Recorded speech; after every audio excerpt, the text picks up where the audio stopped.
Menores de 30 años está sobrecualificado para el trabajo que tiene que desempeñar, una cifra que aumenta conforme cumplen años. Y otro dato, más del 30% de los jóvenes de entre 25 y 29 años que están en paro tienen estudios superiores. Hoy nos preguntamos, ¿creen que se debería apostar más por buscar realmente el talento y no tanto un buen currículum? Hablamos de todo ello con Víctor Relova, que es vicepresidente del Consejo de la Juventud de Zaragoza. Víctor, bienvenido. Hola, buenas tardes. Bueno, Víctor, vamos a ver estos datos. Si tenemos en cuenta que más del 30% de los jóvenes que están en paro tienen estudios superiores, ¿qué es lo que está fallando, Víctor? Lo que está fallando es una debilidad de nuestro propio modelo productivo. A pesar de que Aragón tiene un modelo productivo más dinámico que otras comunidades autónomas, porque tiene también más peso industrial, lo que vemos es que hay mucha más población titulada con estudios superiores que la que es capaz de absorber nuestro mercado laboral, que fundamentalmente el peso, el grueso de ese mercado laboral está en el sector servicios, en trabajos no siempre cualificados. Perdona un momentito, estás diciendo el sistema falla. ¿Y los jóvenes en qué fallan? Si Los es que jóvenes fallan en algo. Tienen, de hecho, como estrategia cada vez más ese alargar el periodo de estancia en el sistema educativo. Sí. De hecho, se ve comparativamente como progresivamente se incrementa la población que tiene estudios universitarios, Sí. siempre con las dificultades, por ejemplo, que hemos tenido en este periodo de crisis, en el cual un nicho de empleo muy grande, como era la construcción, se cayó con todo el equipo y eso ha dejado también cierta bolsa generacional sin estudios, que es quizás uno de los peligros que ahora mismo enfrentamos. Pero Víctor, perdona que insista. Cuando los jóvenes, por ejemplo, optamos por una carrera determinada, ¿no nos damos cuenta de que esa carrera no tiene salida, así que vamos a ir al paro? Y es una función de los jóvenes detectar qué salidas tienen esa carrera, o tiene que ser una revisión del propio sistema de orientación laboral, del propio servicio público de empleo, que tiene que hacer una función proactiva orientando a los jóvenes al empleo. También hay que reorientar la propia oferta educativa, no solo a las necesidades educativas generales, en el sentido que es positivo para la sociedad que haya mayor cultura, pero también hay que formar profesionales para el propio modelo productivo. Tenemos un problema con ese currículum sobrecualificado, ¿no? O sobre que tenemos, que no eres apto al trabajo porque está por debajo de tus posibilidades. ¿Qué hacemos entonces? ¿Ocultar información en nuestro currículum? Efectivamente, por desgracia, una estrategia cada vez más habitual es las personas jóvenes que se hacen 2, 3 currículum en función de sus perfiles, donde tienen uno más académico, más cualificado y otro para los trabajos que realmente están desarrollando. Y la otra punta sería cuando eres muy joven, cuando tienes 25 años y te piden muchos años de experiencia. Es imposible. Exacto, que estamos llegando tengas. al extremo del absurdo de que modelos contractuales como las becas, como los contratos de formación, se pide experiencia, cuando la propia función del contrato es adquirir esa experiencia. Pero por tanto, estamos Aragón, llegando a una situación realmente kafkiana. Aragón, respecto del resto del Estado, ¿cómo está? Porque efectivamente hay mucho monocultivo industrial por el tema, obviamente, de la Opel España, pero realmente, ¿dónde salen las líneas de diferencia con lo que puede haber con un universitario recién titulado en Cataluña, en la Comunidad de Madrid, en el País Vasco? Fíjate, Aragón tiene un paro ligeramente menor que la media de España, pero tiene un dato muy problemático, que es que somos la tercera comunidad autónoma en subempleo. Es decir, hay más empleo, pero hay empleo con muchas menos horas y de peor calidad. Esto quiere decir que hay un 25% de personas jóvenes ocupadas, subempleadas, que además, y hay que decirlo en el Día de la Mujer Trabajadora, esto se convierte en un tercio de las mujeres.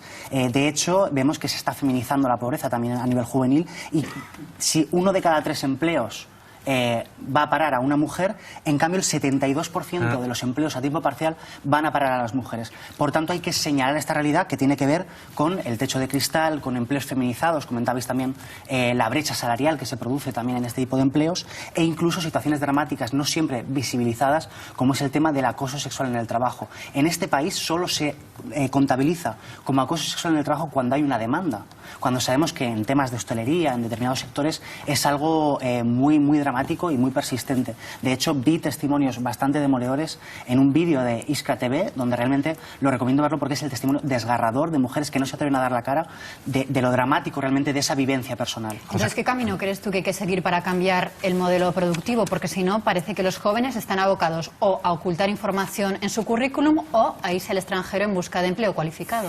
Creo que obviamente el modelo productivo es una cuestión estructural a largo plazo, pero hay una cuestión mucho más a corto plazo, y es el papel que tienen que jugar los servicios servicios públicos de empleo. Ahora mismo tenemos con financiación europea el programa de garantía juvenil, que está siendo una oportunidad perdida. Tendría que servir precisamente para equilibrar esa oferta y esa demanda de trabajo, y no está sirviendo para eso, sino que está, digamos, amplificando políticas que ya venían fracasando, como son las bonificaciones a empresas, que al final no equilibran esa oferta y demanda, sino que simplemente abaratan la contratación. Oye, Víctor, una cosa, a mí me parece muy bien lo que estás diciendo, pero ¿no crees también que esto es una manera como de echar balones fuera y que la culpa la tiene la sociedad y que nosotros somos, o sea, los jóvenes, porque hay muchos jóvenes que son realmente fenomenales, maravillosos, pero hay otros muchos que, vamos, es que no quieren pegar ni palo al agua, ¿eh? Hay muchos ninis que ni trabajan, ni estudian, ni funcionan por la vida. O sea, vamos a ver, la sociedad va mal, pero es que tenemos que darnos cuenta también que si tú no te pones las pilas, que si tú no empiezas digamos, a comerte el mundo, si no sales cada mañana dispuesto a competir en una sociedad que está jorobada, desde luego, que está mal,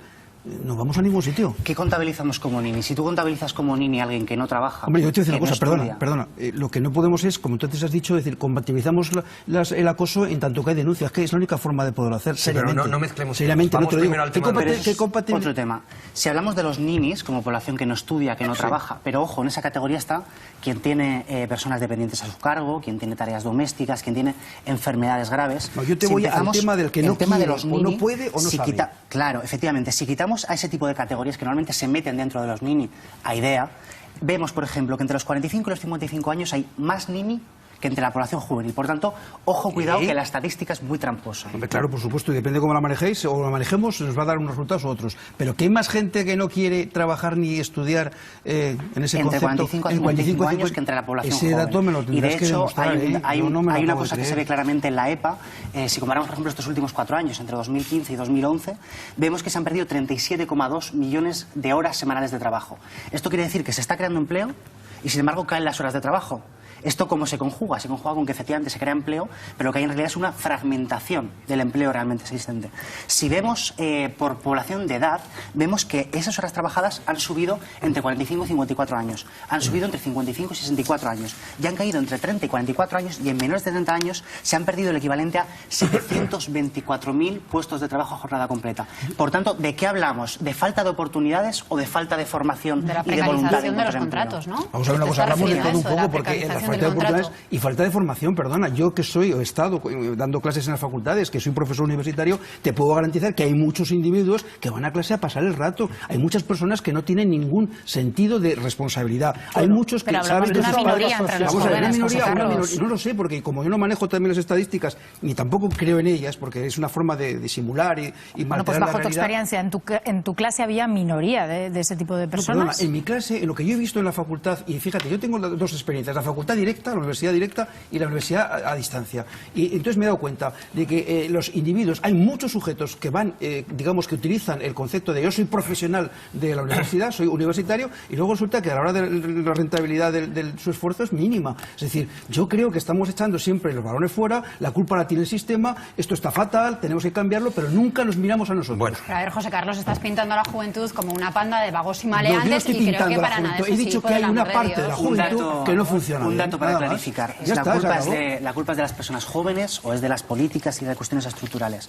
En el periodo entre 1985 y el año 2000, en este país se invirtió 35 veces más en tercera edad que en políticas de infancia, familia y educación juntas. Luego, ¿de qué estamos hablando? Esto no ocurre en ningún país de la OCDE, esto es una anomalía mundial. El país que más se parece a esta situación es Grecia, que invirtió 10,3 veces más.